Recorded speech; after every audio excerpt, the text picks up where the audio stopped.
Bienvenidas y bienvenidos al segundo día de actividades de la Sexta Cumbre Nacional de Estado Abierto. Abramos México hacia un Estado abierto.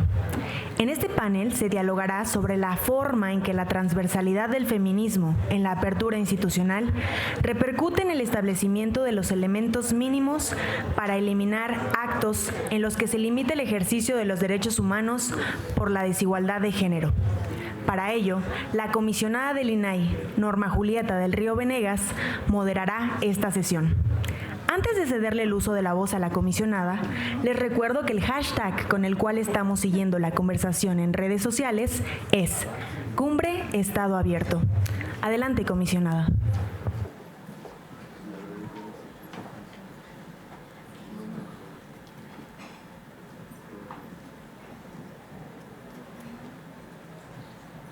Hola, muy buenos días a todas. Gracias por estar aquí en este segundo día de esta cumbre de Abramos México hacia un Estado abierto que organiza el comisionado presidente Adrián Alcalá y bueno, él coordina este tema, pero también todo su equipo y las comisionadas del INAI.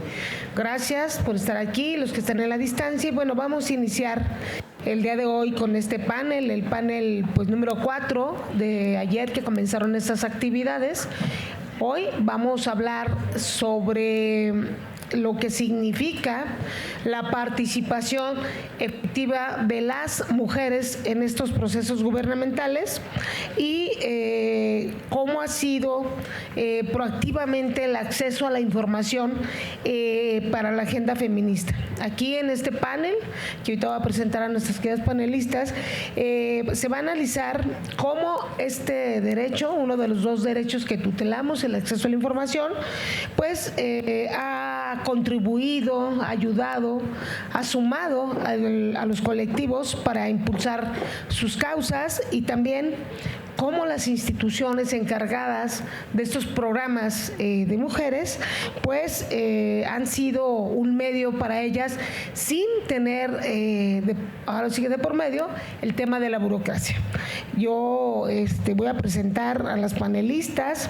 En primer lugar, le damos la bienvenida a Dominique Amezcua Juárez.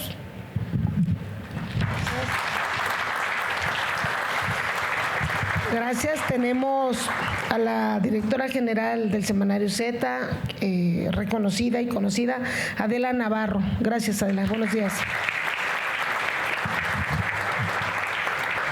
Tenemos a María del Socorro Damián Escobar, de la UNAM. Ahorita presentaré, de la UAM. Ahorita las presentaré con su currículum cuando los toque. Sol Sánchez, que ya nos presentamos por aquí. Y la comisionada del Info de la Ciudad de México, mi querida colega Mari Carmen Nava. Un aplauso, por favor. Bueno, vamos a dar inicio con esta primera ronda de preguntas para abordar la siguiente pregunta. En este caso ahorita les digo con quién vamos a iniciar, pero la primera pregunta detonadora, incluso la tienen aquí en la pantalla, es ¿qué significa la participación efectiva de las mujeres en los procesos gubernamentales y qué información o datos son necesarios para trabajar en favor de los derechos humanos de las mujeres? En este caso, yo también, como es un panel de Estado abierto y tenemos que ser abiertos, cada una de nuestras panelistas tiene un perfil y tiene también una profesión en la que se desempeña.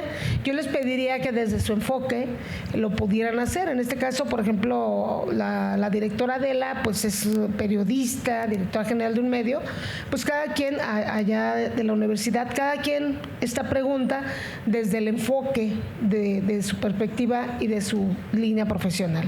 Entonces vamos a empezar, si me permiten, con Dominique Amezcua. Muy brevemente, ella es investigadora independiente y es maestra en estudios de género por el Colegio de México y licenciada en comunicación social por la Universidad Autónoma Metropolitana. Ha colaborado como consultora especialista en Derecho a la Información, Asuntos de Género y Políticas Públicas en organizaciones de la sociedad civil, entre ellas Artículo 19, México Evalúa y demás. Pues adelante, Dominique, muchas gracias y les recuerdo que su participación, Jaime, ¿por cuánto es? 6:39. No, pues no veo el reloj, pero bueno, mis ojos no llegan hasta allá. Pero bueno, 6 minutos y aquí los contamos. Gracias. Muchas gracias. Pues muchas gracias, comisionada, y muchas gracias al INAI por la invitación y por la oportunidad de compartir este panel con mujeres por las que siento verdaderamente una gran admiración. Para hablar de apertura… ¿Quieres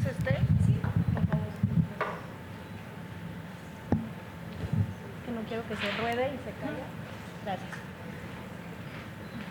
Un segundito.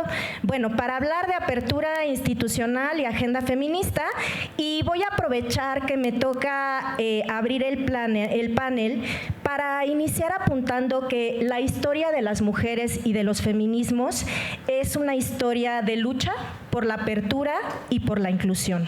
Y hasta el día de hoy siguen vigentes nuestros reclamos históricos para que se nos incluya en los relatos de la narrativa pública y se deje de relegarnos al silencio y a la invisibilidad. Las mujeres hemos tenido que reclamar cada uno de los lugares que ocupamos en el espacio público, en las universidades, en el mercado laboral, en la función pública, en la vida política, y hemos luchado también porque se genere información y estadísticas específicas sobre nosotras, fundamentales para visibilizar nuestras experiencias y contribuciones. Mediante la incidencia feminista, las mujeres han logrado, en distintas coyunturas, redefinir incluso los términos del debate político, integrando en la agenda pública temas tradicionalmente excluidos de la esfera pública, exclusivos de la esfera privada, como los derechos sexuales y reproductivos y la violencia de género, proponiendo una noción de democracia con la igualdad de género como un componente central. Lo cierto es que la relación entre el movimiento feminista y el Estado ha estado determinada por las coyunturas políticas e históricas, y como cualquier movimiento que cuestiona el status quo, el feminismo ha tenido más oportunidades y posibilidades de incidir en periodos y lugares de mayor apertura democrática, y desafortunadamente en la lucha por el avance de los derechos de las mujeres no hay conquista definitiva ni avance sin contradicciones. Entonces, el lugar de las mujeres en la narrativa y en la estadística oficial está permanentemente en disputa, ya que a pesar de los esfuerzos para que la perspectiva de género permee en la cultura institucional, no nos ha alcanzado para desintoxicar a las entidades públicas de una ceguera de género que persiste arraigada en lo más profundo del servicio público. Los datos y la información sobre nosotras, con todas las interseccionalidades que habita en ese nosotras, nos ha permitido dar cuenta del estado de emergencia en el que nos encontramos con respecto a la integridad y el disfrute pleno de nuestros derechos.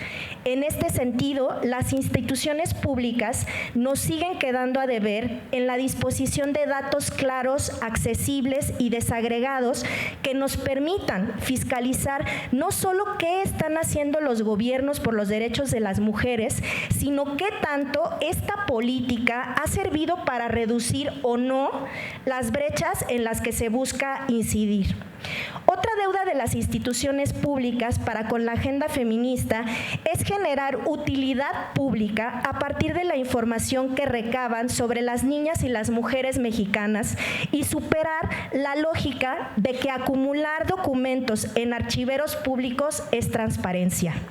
Las estadísticas de calidad son especialmente importantes para mejorar las estrategias para enfrentar crisis de violencia violencia que amenazan la vida de 11 mujeres diariamente en este país. Necesitamos políticas públicas basadas en evidencia de lo que los datos y las cifras dicen de nosotras y de nuestra situación. En la coyuntura actual, la relación entre la agenda feminista y la apertura institucional tendrá que ser de necesaria reciprocidad. Los ejercicios de transparencia y Contraloría Social Feminista son indispensables para contar con información y data que nos permita accionar hacia las transformaciones que nuestras democracias necesitan. Y para ser más sólidas e inclusivas, nuestras democracias necesitan apostar por espacios de encuentro entre instituciones, sociedad civil, academia y otros actores que de manera conjunta diseñen los mecanismos más apropiados para recolectar, analizar y abrir con perspectiva de género los datos para la co-creación de soluciones y políticas públicas que coloquen a las mujeres en el centro. Con la primera virtual presidenta electa en nuestro país, hay que otorgar el beneficio de la duda frente a la posibilidad de un golpe de timón que realmente represente un cambio en el abordaje gubernamental de la situación de las mujeres en México. Una que tenga en cuenta las necesidades específicas de las mujeres y las niñas y que defina financiamiento, políticas y normas que resguarden los derechos y satisfagan las necesidades de todas las mujeres, principalmente de aquellas más excluidas por el sistema patriarcal. En caso de que esto no suceda y se concrete el desmantelamiento de los órganos autónomos garantes de la transparencia y la rendición de cuentas, la apuesta tiene que ser por la data ciudadana y la data feminista, que se genera de manera cotidiana por activistas, organizaciones académicas y periodistas, como las mujeres a las que están a punto de escuchar y que llevan décadas poniendo el cuerpo para hacernos un lugar a las demás, a nuestras voces y a nuestras historias. Muchas gracias. Muchísimas gracias. Gracias, Dominique. Y pues, como dices tú, la verdad son cuestiones quizá a veces de periodos, de lugares.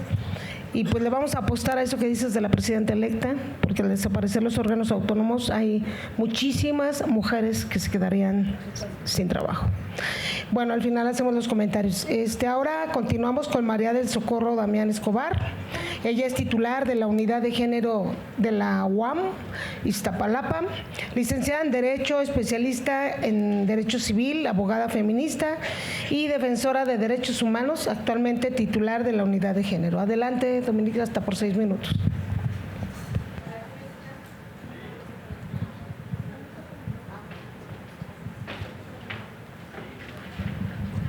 Bueno, buenos días. Gracias, comisionada, por cederme la palabra. Gracias, Dominique. Para mí es un honor estar aquí hoy en este día, también con mujeres maravillosas y pues dando voz a todas nuestras compañeras, a todas nuestras ancestras que han tenido que luchar de manera histórica por la defensa de los derechos humanos de las mujeres y porque las mujeres pues podamos tener voz y espacio en el ámbito público. ¿Qué significa la participación efectiva de las mujeres en los procesos gubernamentales y qué información o datos son importantes para la defensa de los derechos humanos? Pues bueno, la participación efectiva de las mujeres en los procesos gubernamentales tiene necesariamente que reconocernos como ciudadanas, como sujetas de derecho, titulares de derecho, que no solo se nos dé voz, sino que podamos intervenir activamente en los procesos de creación y diseño de política pública de prevención de las distintas formas de violencia contra las mujeres. La participación efectiva de las mujeres debe tomar en cuenta las desigualdades estructurales que viven las mujeres que dificultan que podamos participar en igualdad de condiciones frente a los varones. La información o datos dependerá del derecho humano de las mujeres que se esté promoviendo, defendiendo o se esté buscando garantizar. Todas estas obligaciones son obligaciones generales del Estado. En mi caso particular, hablaré desde mi área de formación y experiencia como defensora de los derechos humanos de las mujeres. El primer acercamiento que tuve frente a una falta de información sobre una problemática grave, como es la desaparición de mujeres, adolescentes y niñas, fui cuando fui abogada de la Unidad de Atención a la Violencia de Género en la UNAM, en la Facultad de Filosofía y Letras. Exactamente en el año 2018 desapareció una alumna de la Facultad de Filosofía y Letras, y frente al hecho atroz de la desaparición nos encontramos también que en la Ciudad de México no solo no se reconocía la problemática de la desaparición de mujeres, en particular de mujeres, niñas y adolescentes. A propósito de que estamos a un día de conmemorar el Día Internacional de las Víctimas de Desaparición Forzada, mañana es 30 de agosto y en México hay más de 117,000 personas desaparecidas. No contábamos con datos estadísticos que nos permitieran dimensionar la problemática de esta manifestación extrema de la violencia contra las mujeres. No se contaba con la información necesaria que nos permitiera identificar los distintos patrones que hacían posible la desaparición de mujeres en distintas alcaldías de la Ciudad de México.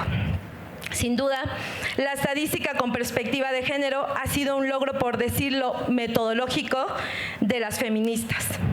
Una herramienta estratégica para la intervención, pero colocarla en la agenda pública ha costado, ¿no? Según palabras de la doctora Rita Canto. Lo primero que se nos ocurrió en ese momento como espacio sororal, les cuento que creamos un grupo de mujeres feministas todas, ¿no? De la Ibero, de la UNAM, de la UAM, un equipo sororal de acompañamiento al caso de desaparición de la alumna Mariela Vanessa. Lo que se nos ocurrió era justo intervenir las formas de destruir la evidencia, de maquillar las cifras e invisibilizar las causas de la violencia feminicida. Porque ante la violencia, estábamos frente a la violencia feminicida porque muchas de las mujeres que desaparecen, ¿no? Lo que sigue es el feminicidio. Necesitábamos saber cuántas mujeres, adolescentes y niñas habían desaparecido en la misma alcaldía que desapareció la alumna de la UNAM, que era la alcaldía Fuego Nuevo, de la colonia Fuego Nuevo de Iztapalapa.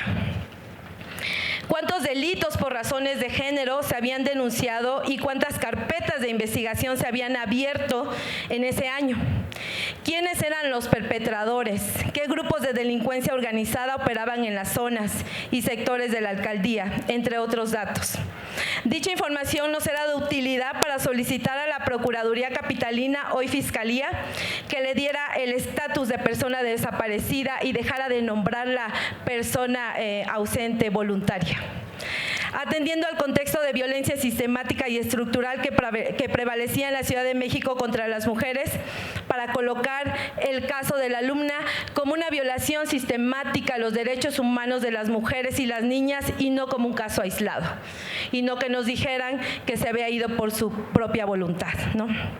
De manera que los datos importan, no por el dato mismo, sino que nos permiten conocer la dinámica de la violencia y del contexto en el que ésta se manifiesta. Como feminista, una de nuestras tantas vocaciones es transformar o erradicar las causas y prevenir las consecuencias de tantas violencias. No vemos el dato como una simple estadística, sino que quienes acompañamos a las mujeres en situación de violencia estamos buscando permanentemente erradicar todas las manifestaciones de las mismas. Desde la UAM Iztapalapa me tocó participar activamente cuando no teníamos ni siquiera un protocolo para atender la violencia por razones de género, y se empezó a una comisión encargada, de la cual tuve la oportunidad de ser asesora, colocar el tema del registro.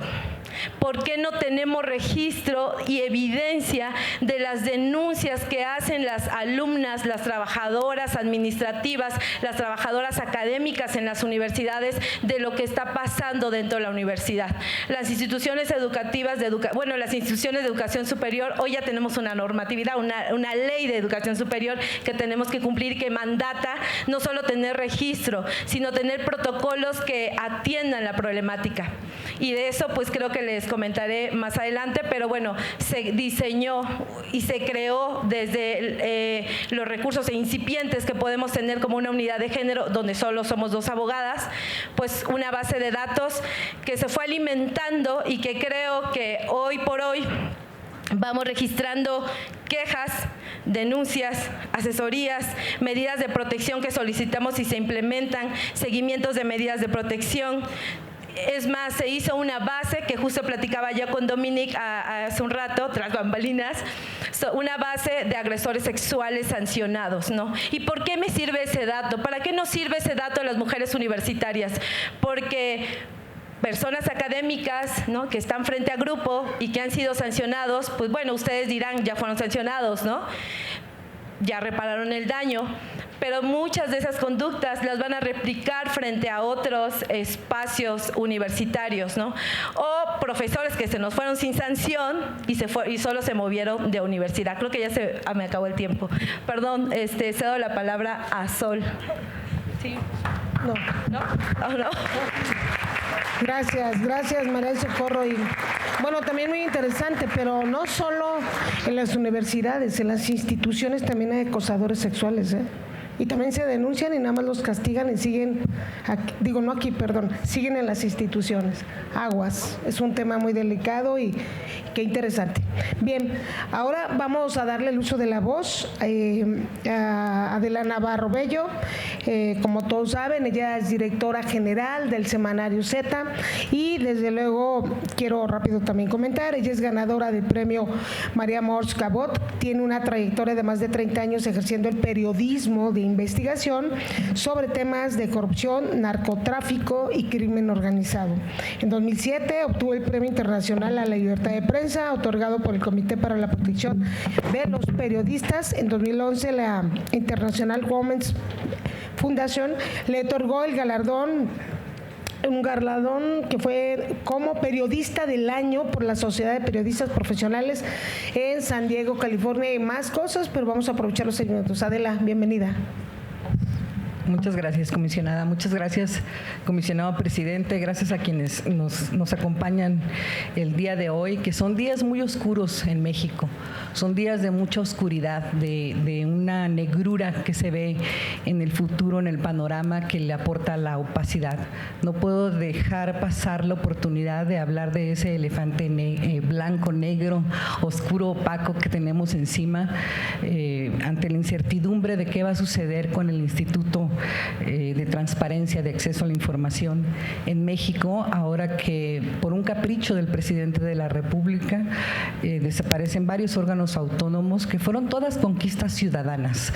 Este instituto en el que estamos hoy mismo es una conquista ciudadana que los mexicanos exigimos ante gobiernos que nos estaban ocultando información, que estaban cometiendo actos de corrupción al amparo de información confidencial, de información reservada.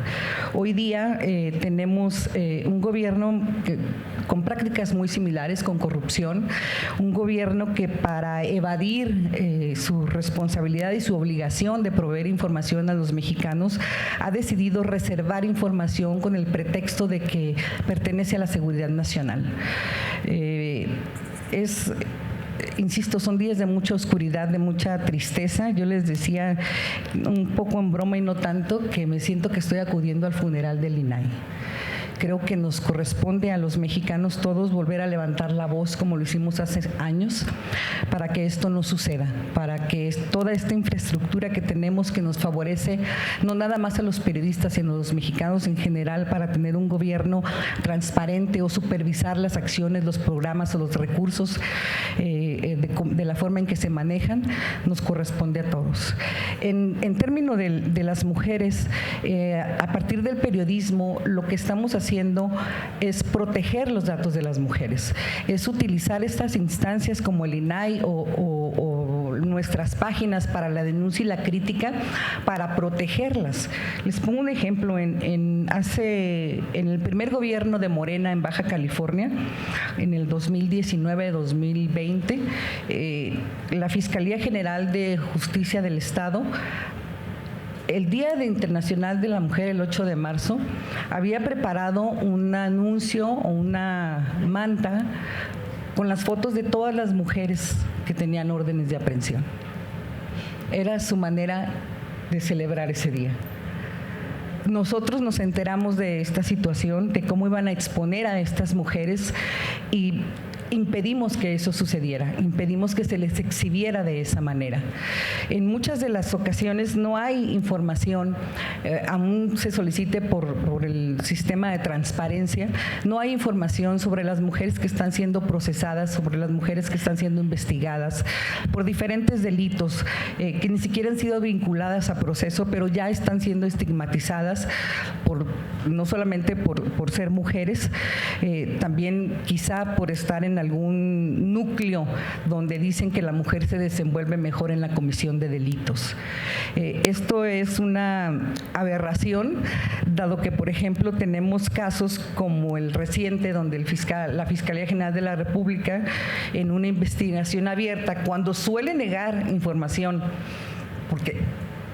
pretextando que está en una investigación abierta y puede afectar este proceso en caso de proveer información o hacerla pública, con el Mayo Zambada dieron toda la información en una investigación que está abierta y están tratando a uno de los narcotraficantes más peligrosos que ha existido en la historia del país como una víctima.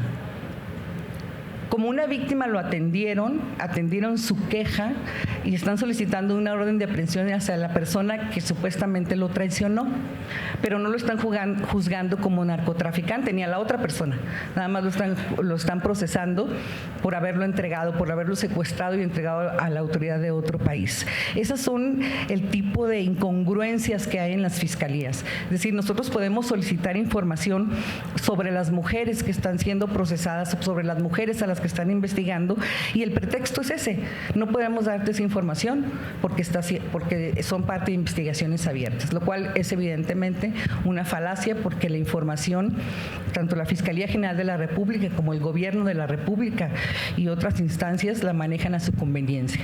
Entonces, en ese sentido, a través del semanario Z, lo que hemos hecho es sensibilizar a nuestros lectores hacia la protección de datos de las mujeres, hacia no estigmatizarlas por el hecho de ser mujeres, por el hecho de ser utilizadas en el crimen organizado, en el narcotráfico o en la comisión de otros delitos.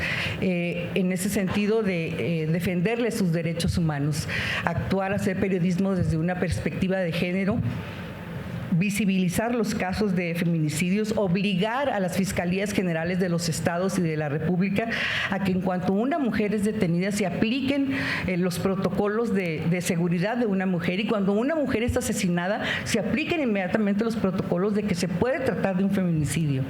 Sin embargo, pues vivimos, insisto, en una época de mucha opacidad, de mucha corrupción, de mucha complicidad, y nos está afectando a todos los ciudadanos y particularmente a la sensibilidad y al manejo de la información en el caso de las mujeres. Muchas gracias. Muchísimas gracias, Adela. La verdad, historias de mujeres privadas de la libertad, de veras que hay un trato diferente, y bueno, las estadísticas para eso sirven, y la protección de sus datos, ya platicaremos de eso también. Y hoy sí vamos ya con Sol Sánchez. Ahora le toca a Sol. Ella es oficial nacional de género de PNUD en México y es maestra en Derechos Humanos y Democracia por la Facultad Latinoamericana de Ciencias Sociales, y bueno, tiene también cargos relacionados con la cooperación con el sistema de las Naciones Unidas. Adelante, Sol. Muchas gracias, comisionada, y muchas gracias al INAI por la invitación.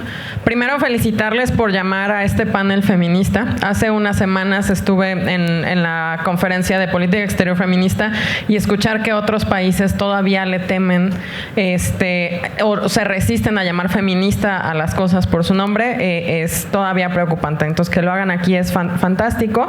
Y pues iniciar diciendo que necesitamos transparencia, y necesitamos datos abiertos, y necesitamos instituciones como el INAI para que podamos proteger adecuadamente los derechos humanos de las mujeres. Eso es fundamental y es por eso la importancia de una institución como esta. Y sobre la participación de las mujeres, pues hablemos de que no solo la representación paritaria es suficiente. Ya vamos en ese camino, estamos muy bien en cuestiones de paridad, tenemos la normativa de paridad, pero falta dar ese paso hacia que efectivamente, por un lado, haya una participación sustantiva de las mujeres que ya están en esos espacios, y por el otro, que con gobierno abierto podamos abrir a todas las mujeres ciudadanas la participación en la formulación y en la toma de decisiones. También el acceso a recursos y oportunidades es fundamental para que las mujeres puedan participar efectivamente en los procesos gubernamentales, dado que sin estos, pues generalmente no podrían abrírseles estos espacios, y fortalecer los liderazgos femeninos también es fundamental. Y hay respuestas preocupantes a esto, ¿no? La semana pasada estaba dando un taller a regidorías y legisladores y legisladoras de los estados, y un diputado de un estado, no voy a decir de cuál, preguntaba al final, muy preocupado, de qué podían hacer los hombres ahora que estaban perdiendo tantos espacios de toma de decisión y se estaba violando el principio de paridad. Y yo, no, a ver, espérate, es que la paridad es el piso mínimo. Nadie nunca se quejó cuando los congresos estaban integrados 100% por hombres, y entonces también tenemos que hacer ahora un esfuerzo adicional para combatir ese, pues no sé si llamarle backlash, pero sí esa resistencia que hay todavía de algunas personas a ver a las mujeres en los espacios de decisión. ¿Por qué? Porque esto nos va a permitir, pues primero, que haya una mayor representatividad y una que sea mucho más abierto y mucho más inclusivo cómo se están haciendo las políticas públicas. Y no por el hecho de que seamos mejores las mujeres haciendo política ni nada por el estilo, no hay que reproducir estos roles de género, sino porque el 52% de la población de México ya está en esos espacios. Y no importa si una mujer que llega ahí es o no es feminista, es conservadora, es liberal, lo que sea, el objetivo es que esté en ese espacio de toma de decisión. Y esto nos lleva también en automático al empoderamiento femenino, y algo que creo fundamental para las nuevas generaciones, que es tener estos modelos de modelos a seguir, role models de mujeres que te dicen, pues yo puedo estar también ahí. Y sobre la parte de los datos, son fundamentales, sobre todo para la parte de prevalencia de la violencia de género, como ya mencionaban algunas de las otras panelistas, porque sin estos datos va a ser muy difícil que podamos ver dónde se está ejerciendo violencia, dónde están las órdenes de protección, dónde están los feminicidios, cuáles son los servicios de atención que se están prestando a mujeres víctimas de violencia. También la información va a ser fundamental para que podamos ver dónde se encuentran las desigualdades de género y generar políticas públicas para cerrar estas desigualdades, y que estas políticas, por lo tanto, tengan el impacto donde se necesita. También para generar presupuestos con perspectiva de género. Hemos avanzado mucho en formular políticas públicas con perspectiva de género y políticas específicas para mujeres, pero si te vas al anexo 13, pues sigue siendo insuficiente, o si te vas a ver los presupuestos de las propias políticas o los programas, realmente está diluido completamente el tema de género. Entonces es fundamental que pongamos el ojo en pedir datos de presupuestación. Y por último, y creo que uno de los más importantes, la exigibilidad de los derechos humanos. Tener datos y tener información para que podamos ver cómo las organizaciones públicas, el Estado mexicano está cumpliendo con los compromisos internacionales que tiene México en materia de derechos humanos, en este caso específicamente de las mujeres, que podamos dar seguimiento a las recomendaciones que el Comité CEDAW, por ejemplo, hace a México, o que Belém do Pará hace a México en términos de violencia contra las mujeres, o el examen periódico universal y recomendaciones que son aceptadas por el Estado mexicano, ver si efectivamente se está cumpliendo con esto. Entonces, pues los datos abiertos y la transparencia son una herramienta sumamente poderosa para que podamos visibilizar las desigualdades de género, que monitoremos este avance de los derechos humanos y diseñemos políticas públicas mucho más efectivas. Y esto, pues claro que viene con desafíos que todos y todas tenemos que asumir, y acá el INAI aquí ha hecho una labor sumamente importante para que podamos ir mitigando estos desafíos. Primero, la calidad de los datos. No hay suficiente información, si bien en México es de los países que más información levanta, por un lado segregada por sexo, por género, y por el otro más estadísticas en temas de igualdad de género, todavía no tenemos datos de calidad que nos permitan tomar decisiones adecuadas de política pública.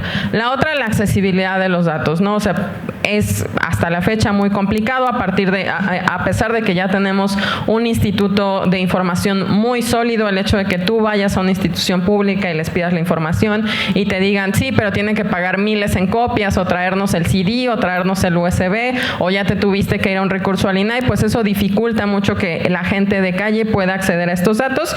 Y para finalizar nada más, pues la interoperabilidad de todas las bases de datos, que es súper complejo. Por ejemplo, en sistema de salud, pues no tenemos manera de rastrear si una mujer víctima de violencia ya fue a 3 hospitales diferentes por el mismo tema y pues finalmente termina a lo mejor en feminicidio, ¿no? Entonces, estas bases de datos, ver cómo las podemos conectar para generar mejor información para las mujeres, me parece fundamental.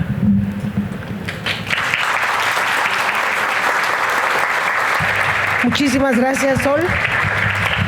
Ahora damos paso a la comisionada del órgano garante de la Ciudad de México, María del Carmen Nava Polina. María del Carmen, nuestra colega, es politóloga por el ITAM, con especialidad en aplicación teórica y estadística para creación de modelos en ciencia política por Washington. También Mari Carmen, fue coordinadora de Transparencia y Parlamento Abierto en la Asamblea Constituyente de la Ciudad de México, coordinadora de Gobierno Abierto y Transparencia Proactiva del Sistema Nacional de Transparencia.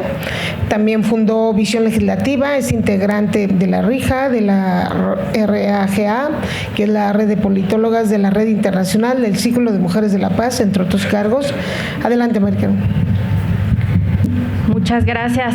Estoy pues con emociones encontradas el día de hoy, y fíjense que en la mañana me preguntaba cómo voy a empezar justo mi intervención, y quise escribir este hashtag de Silencio por la Transparencia, porque me parece que algo que tenemos siempre como gran reto las sociedades y comunidades es poder generar acción colectiva.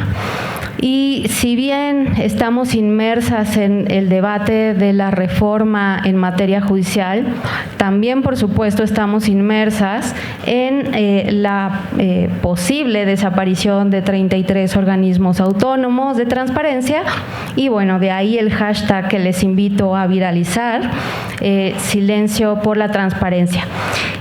Porque en efecto no podemos hablar de apertura institucional, no podemos hablar de transparencia sin participación, y de ahí también lo oportuno que merece la pregunta que nos hacen en este panel.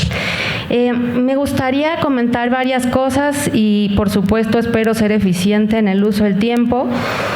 Por un lado, me parece que ser mujer en sí mismo no impulsa necesariamente una perspectiva de igualdad sustantiva, una perspectiva de respeto, de inclusión y de paridad. Me parece que tendríamos que hacernos cargo de qué implica ser feminista, y no necesariamente requerimos ser mujer, cualquier persona puede ser feminista, y justo la idea es cómo nos hacemos cargo de visibilizar, de respetar el trabajo y las aportaciones que tenemos las mujeres en los distintos roles. Y me gustaría comentar algo que también el día de ayer, durante toda la cumbre, estuvieron comentando, incluso el primer día de sociedad civil, donde referíamos que estamos, sobre todo Oxlack, en una crisis democrática en el mundo. ¿Cómo vamos a utilizar la apertura institucional para incentivar la participación y, por supuesto, en este sentido, para visibilizar el rol de las mujeres? Y estamos hablando que México ocupa el lugar 116 de 142 en el mundo en el índice de Estado de Derecho, en el índice de paz el lugar 137 de 163, y la apertura es un instrumento para contribuir a la construcción de paz. La apertura, en mi perspectiva, es una herramienta en democracia y justo hay diversas formas de aplicarla, siempre y cuando también, insisto, en mi propia lectura, impliquen 5 elementos: transparencia y acceso a la información, integridad y prevención de conflicto de intereses, memoria y archivo, también, por supuesto, lenguaje sencillo y datos abiertos, y rendición de cuentas y, bueno, participación y cocreación, por supuesto. Algo que también me gusta siempre referir es que no hay apertura sin sociedad. Que nos quede claro que la apertura, con independencia de qué instituciones existan en los distintos sistemas políticos en los países, la apertura corresponde y es de la sociedad, que exige a las instituciones que se abra, que la escuche, que incorporen las acciones y políticas públicas. Y es ahí donde en, digamos, los últimos 6 años, en este rol como comisionada de transparencia de la Ciudad de México, también he ido impulsando la apertura incluyente. Me acuerdo mucho que cuando coordiné la comisión del sistema de gobierno abierto, les propuse a quienes lo integraban el hashtag de apertura incluyente. Incluso hubo una persona que preguntaba que por qué era necesario considerar la inclusión en la apertura, y yo con el ojo cuadrado decía, bueno, justo para que estas preguntas ya no se realicen, sino incorporemos justo la perspectiva de paridad en todo lo que hagamos. Y en ese sentido, la transversalidad tanto de género como de la apertura en las acciones y políticas públicas es lo indispensable por hacer. Y nosotras, en el caso de Ciudad de México, hemos ido impulsando distintas herramientas de cocreación, de diálogo, y por supuesto las mesas de cocreación que hemos armado generalmente se integran casi siempre por mujeres, por mayoría de mujeres. Hemos impulsado también sobre todo un material que les vengo a compartir, que es el protocolo de apertura y transparencia ante riesgos, que aunque ustedes se preguntarán, ¿y qué significa esto? ¿Qué tiene que ver con la agenda feminista? Bueno, pues justo la transversalidad que implica tener apertura y tener inclusión permea en todas las acciones y políticas que se refiere a en cualquier autoridad pública que las echemos a andar. De tal manera que esta parte de poder visibilizar la inclusión cuando vivimos alguna emergencia, llámese pandemia, llámese temblor, huracán, guerras, en fin, para eso sirve este protocolo de apertura y transparencia, y va de la mano con lo que implica esta cumbre, el cómo cocreamos, el cómo visibilizamos en algo tangible esa cocreación y cómo podemos tener una replicabilidad de ese resultado que hicimos entre todas y sobre todo en aprovechamiento de la inteligencia colectiva. Entonces, este protocolo, que les invito por supuesto a bajar, es un claro ejemplo de cómo la apertura institucional y la perspectiva de género están implicados en la gobernanza ante riesgo. Y finalmente me gustaría comentar que también en este incentivo de promover la participación y también de la gestión de actividades para la inclusión de mujeres, tenemos que realizamos un datatón de movilidad y mujeres el año pasado, y tenemos ahora un datatón sobre economía de cuidados. Y una de las cosas que nos gusta siempre referir es que la inclusión y el respeto implica, por supuesto, la corresponsabilidad social. Ojo, aquí estamos un panel integrado exclusivamente de mujeres, pero cómo van a tomar justo lo que aquí se aporte y seamos hombres, mujeres, tengamos cualquier edad. A mí también me parece que es una gran deuda que hablemos de derechos humanos y lo vinculemos con ciudadanía. Hay que vincularla con la niñez, porque también en el caso mexicano hay más de 30 millones de niñas y niños, y cómo les estamos hablando a ellas, a ellos. Entonces, me parece que ahí tenemos ese reto de incluir la participación también de quienes no tienen ciudadanía, y de tal manera que podamos permear justo la apertura institucional, los derechos humanos y, por supuesto, esta necesidad de transparencia. Y finalmente, imaginémonos por 2 segundos qué pasaría si en este momento desaparecen y ya no tenemos los 33 garantes de transparencia en el país. ¿Y qué pasaría si a ello le sumamos que desaparecemos todas las mujeres, que somos la mitad de la población de este país? Imaginemos cómo sería el mundo. Muchas gracias. Gracias, Mari Carmen.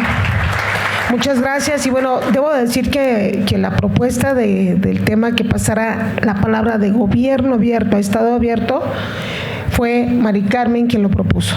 Yo creo que pocos lo saben, pero no fue el INAI. Fue ella como coordinadora de la Comisión de Gobierno Abierto hace 3 años. Hubo un gran debate, casi 1 año, para que llegara por fin su propuesta en la Comisión de Gobierno Abierto y luego Comisiones Unidas, pero fue la comisionada quien abrió el tema y hoy es Estado Abierto gracias al impulso de Mari Carmen. Gracias, Mari Carmen. Bueno, vamos a pasar a la parte final, donde cada una de nuestras panelistas tendrán 3 minutos para hablarnos sobre, la pregunta aquí está, algunas ya lo hicieron, pero es oportunidad para volver a contar alguna de las historias que ustedes consideren desde su ámbito que hubo una restricción de información. Entonces, pues comenzamos con Dominique, hasta por 3 minutos. Muchas gracias. Pues bueno, de las experiencias que yo puedo rescatar en términos de resultados del acceso a la información y el avance de la agenda feminista, fue en particular en un trabajo que tuve oportunidad de hacer junto con Artículo 19 en comunidades indígenas y rurales del estados del sureste del país, Chiapas y Yucatán, en el cual estuvimos trabajando con mujeres indígenas y rurales que viven obviamente pues en municipios de estos 2 estados y justamente la experiencia de trabajar con este tipo de mujeres con mujeres que están interseccionadas con el ser indígenas, pero con el ser mujer, pero con el tener o no acceso a la educación y sobre todo acceso a la información.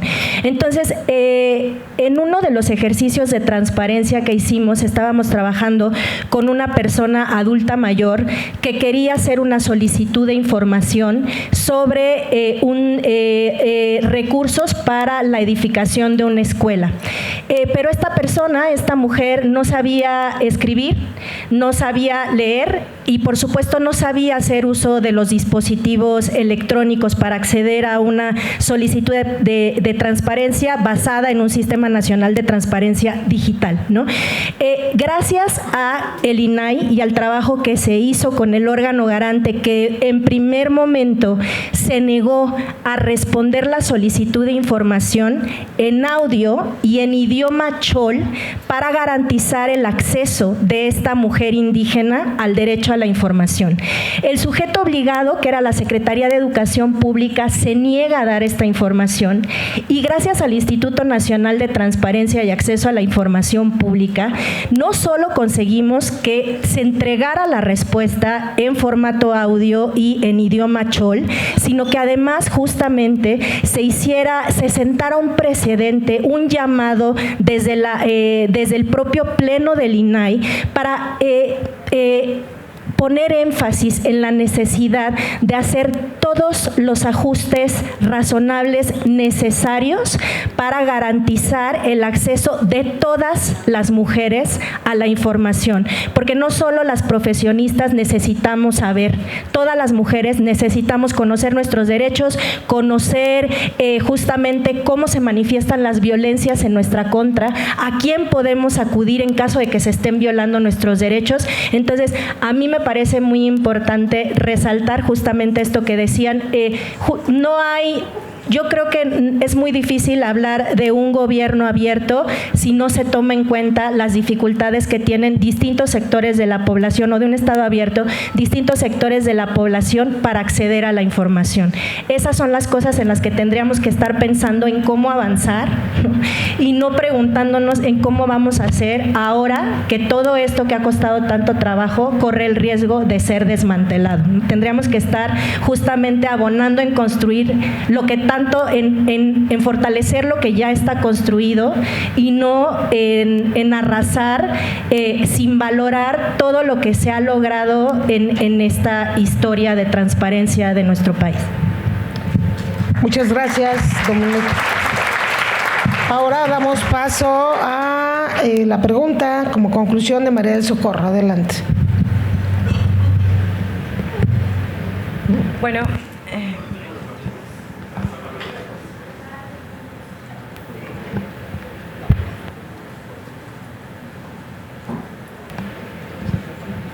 se le bajó la...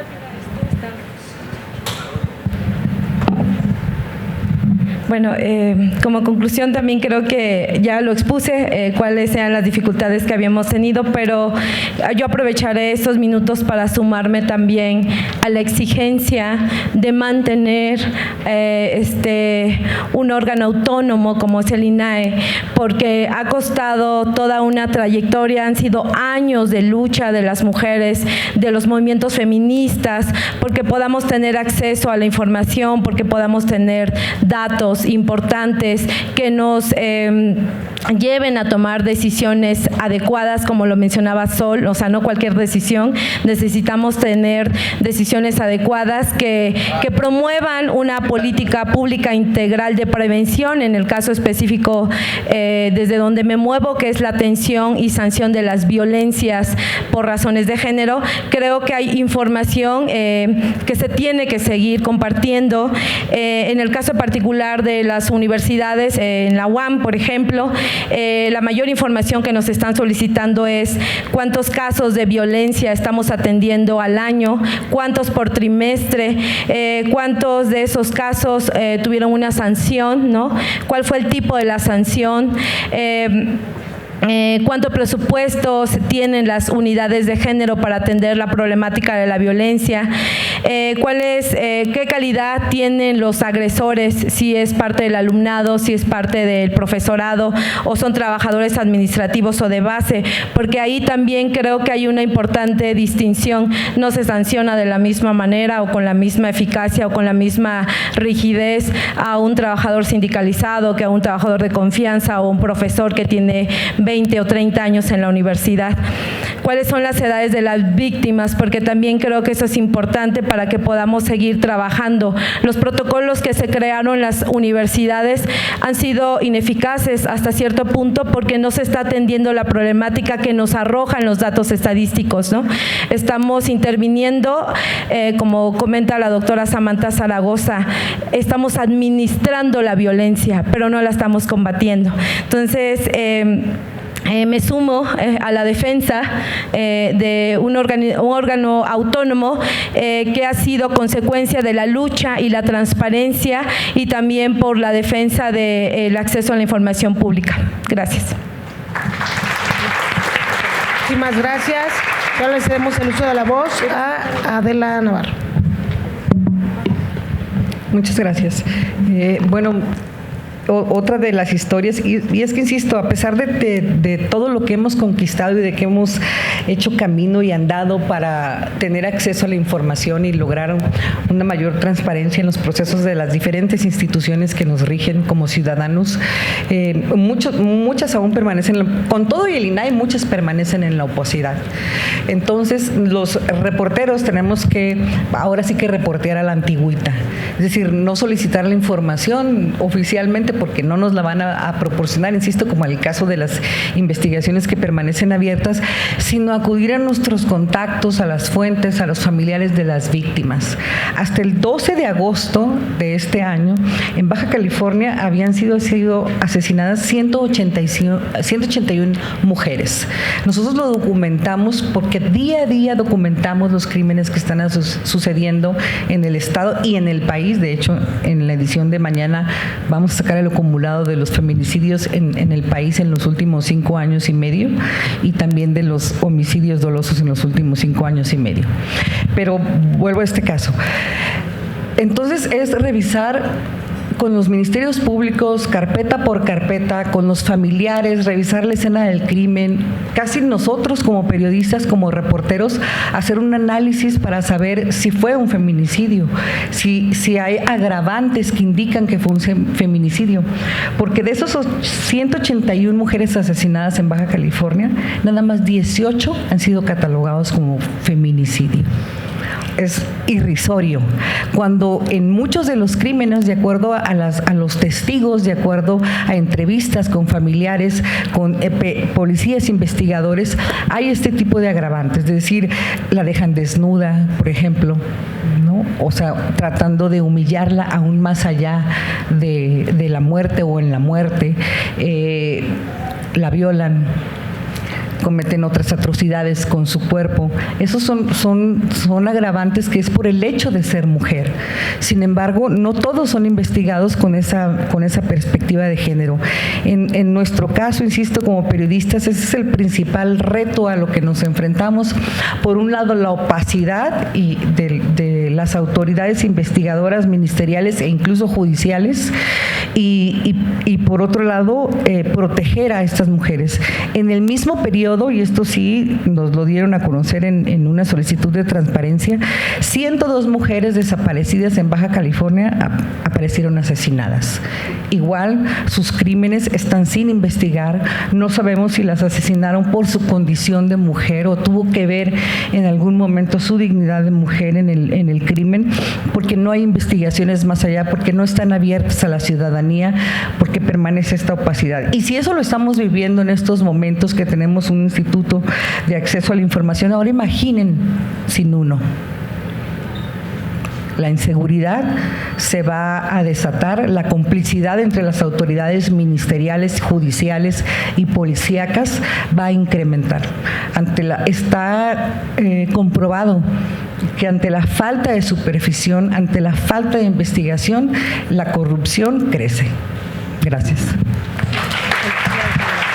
Muchas gracias, Adela. Bien. Sol, adelante.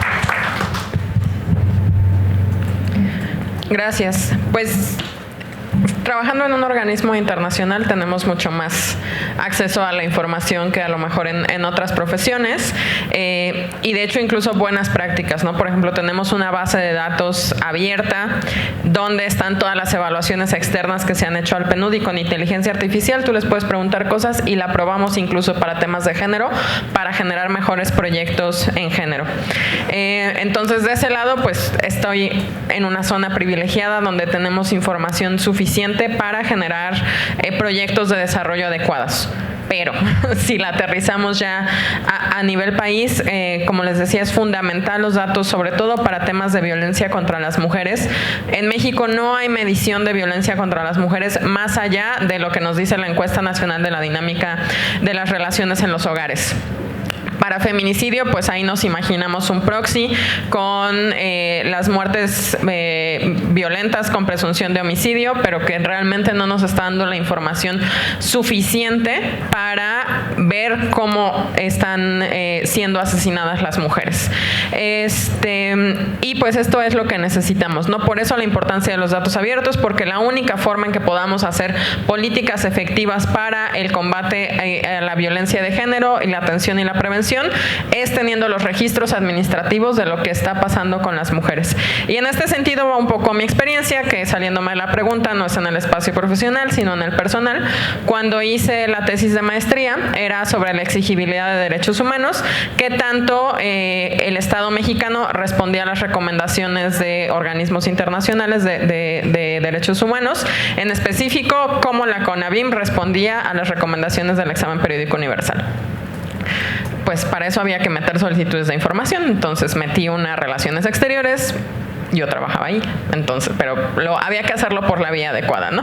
Y metí una a CONAVIM, Relaciones Exteriores sin problema me contestó, porque tienen una manera muy abierta de ver cómo el Estado mexicano cumple con las recomendaciones internacionales en materia de derechos humanos. De hecho, hay un portal que lo sigue. Y en CONAVIM me dijeron, ay, no se puede porque pues no te podemos dar los datos de las mujeres. Y yo, es que no te estoy pidiendo eso. Lee bien la pregunta, ¿no? Entonces ya fui como 2 veces con CONAVIM y cuando vi que no iba a tener éxito, pues ya vine al INAI. Mientras en Flaxo me decían, ¿y la tesis? Y yo, espérame tantito, es que necesito la información para pues aterrizarla bien, ¿no? Y fue a través de recursos con el INAI que finalmente pude conseguir información que era básica, ¿no? Para una estudiante de maestría que realmente pues no te estaba preguntando a cuántas mujeres has salvado, cómo las salvaste y qué políticas implementaste, sino vincúlala con recomendaciones internacionales en materia de derechos humanos. Entonces, el hecho de que la información de cómo estamos, el Estado mexicano, protegiendo a las mujeres sea tan difícil de accesar y esté tan oculta es preocupante, porque pues de ninguna manera ni el Estado, ni las organizaciones feministas, ni la academia, ni sociedad civil vamos a poder tener la suficiente información y claridad de qué está pasando para generar las mejores políticas. Muchas gracias, Sol. Y bien, para finalizar, antes de pasar a los comentarios finales, Mari Carmen. Muchas gracias. Yo me quedé pensando en esto de las historias y entre las personales, las profesionales y con quienes hemos interactuado en los distintos ejercicios de apertura, me gustaría comentar al menos 2.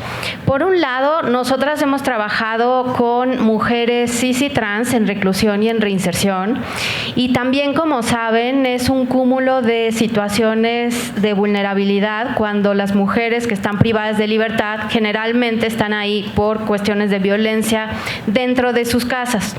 Y regularmente también no tienen ese colchón social, emocional inmediato que les asista cuando están en reclusión. Y lo vinculo con la agenda de apertura que hemos llevado, porque Ciudad de México incluso llegó a tener un consejo asesor de gobierno abierto feminista por la jefatura de gobierno que no funcionó. Sin embargo, también hubo otras sinergias, justo también en esta parte de apertura institucional, a través de la red Ciudad en Apertura, y ahí llegamos a trabajar muy bien hasta la fecha con el Instituto de Reinserción Social de la ciudad, que es la Ciudad de México es la única entidad federativa que tiene un instituto con esa perspectiva de regeneración integral de las personas privadas de libertad. E incluso hemos participado con distintos materiales como la caja Mujeres Resilientes que hemos compartido en el Centro Cultural de Los Pinos. Y quería tomar ese ejemplo porque es para mí muy claro el cómo la apertura institucional, la participación, la voluntad de las instituciones públicas puede ser un mismo gobierno. Sin embargo, si entramos de una manera más focalizada, más puntual a generar apertura institucional, sí es factible. Si entramos con un modelo mucho más rígido, pues aborta la misión. En Ciudad de México también abortó, digamos, el OGP local, que es el modelo de la Alianza por el Gobierno Abierto. Ya teníamos un plan de acción y una de las líneas era justo en esta perspectiva de género. Y lo comento porque esos son los retos de la participación de la apertura, porque también son historias y al final creo que lo que tenemos que contar siempre y tener presente es quiénes son las personas, los grupos o las comunidades que hay detrás de estas acciones, qué necesidades tienen y realmente si vamos a tener la flexibilidad para poder acercarnos y justo dialogar para llegar a acuerdos, a cosas muy concretas que faciliten y pongan en el radar de las personas pues un resultado que sea medible, que sea palpable, que sea replicable. Creo que ese es el gran reto que tenemos en apertura institucional. Y bueno, ya no me dio tiempo de la otra historia, pero solo lo quiero dejar en el radar. Aquí también han hablado de violencia que llega a quitarle la vida a las mujeres. Sin embargo, también hay diversas violencias sutiles y micromachismos, donde implica también hacer el borrado del trabajo que tenemos las mujeres en las sociedades y en las comunidades. Entonces, también es muy interesante voltear a ver y creo que amerita, ya que ganamos justo paridad en las cuestiones de representación legislativa y en diversos cargos de representación popular en México, que la violencia política de género también permea en las estructuras de colegiados de manera reiterada, cotidiana y diaria. Entonces creo que esa parte también de visibilizar eso que no nos lleva a perder la vida, pero que sí nos lleva a entorpecer el empuje que podemos tener en la toma de decisiones, también es muy, muy relevante. Así que agradecer nuevamente al INAI y recuerden un dato más. 7 de cada 10 recursos de inconformidad en México son atendidos por entidades federativas, por los garantes locales y somos 32. El nacional, por supuesto, lleva el 30% y todas vamos justo de la mano en colaboración y coordinación. El riesgo no es que solamente borren al INAI, es que borren todo indicio de cada una de las 32 entidades federativas y, por supuesto, a nivel federal. Muchísimas gracias a todas. Gracias, Mari Carmen.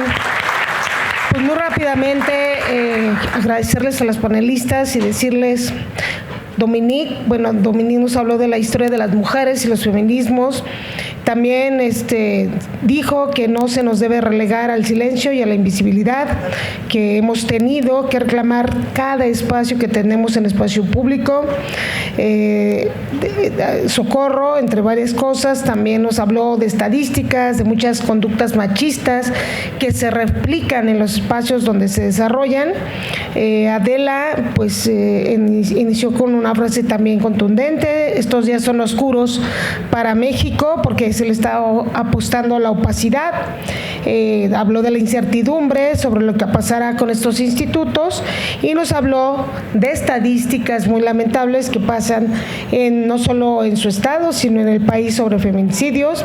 Sol nos dice que no solo la representación paritaria es suficiente para avanzar en la participación sustantiva de mujeres en el gobierno, y también lo importante que es gobierno abierto con las mujeres para que puedan participar en la toma de decisiones. Nuestra colega Nava Polina, ya la escuchamos ahorita, y nos habló de lo que representa todo un reto para poder generar acción colectiva y que no podemos hablar de transparencia sin participación ciudadana. Y esta última parte que dijo Nava Polina tiene toda la razón. No solo es el INAI, serían los 32 organismos garantes locales y sería todo un país que se quedara sin información. Yo lo he dicho constantemente en entrevistas, muy abierta, de que es una regresión a un modelo que ya probamos hace 22 años y no funcionó, y que sería definitivamente una venda en los ojos y callar bocas. ¿Por qué? Porque definitivamente no podemos decir que una Secretaría de la Función Pública va a tutelar este derecho, que tengamos confianza, cuando la Secretaría de la Función Pública es de los 5 sujetos obligados que más niegan información en este país, cuando tenemos al Instituto Mexicano del Seguro Social como el número 1 en dar negativas a pacientes, ciudadanos, mujeres que quieren acceder a su expediente clínico, que quieren acceder a su número de semanas cotizadas y se les niega. Todos esos recursos los resolvemos aquí.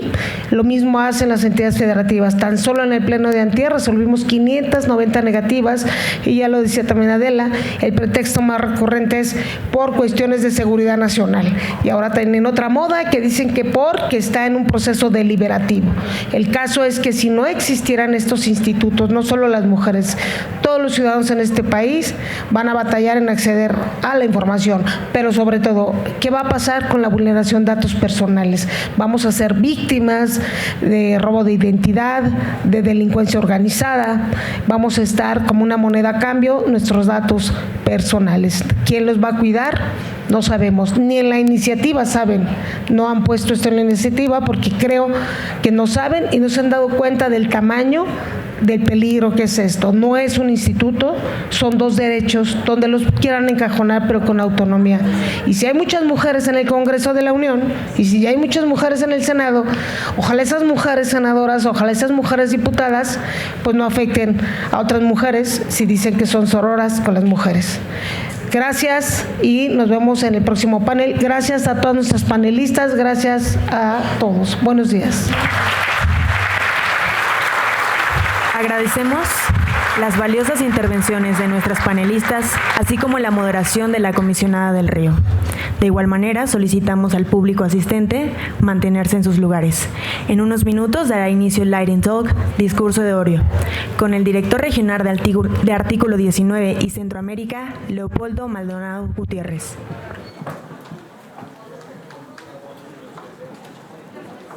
Ya de mañana es tiempo de cambiar.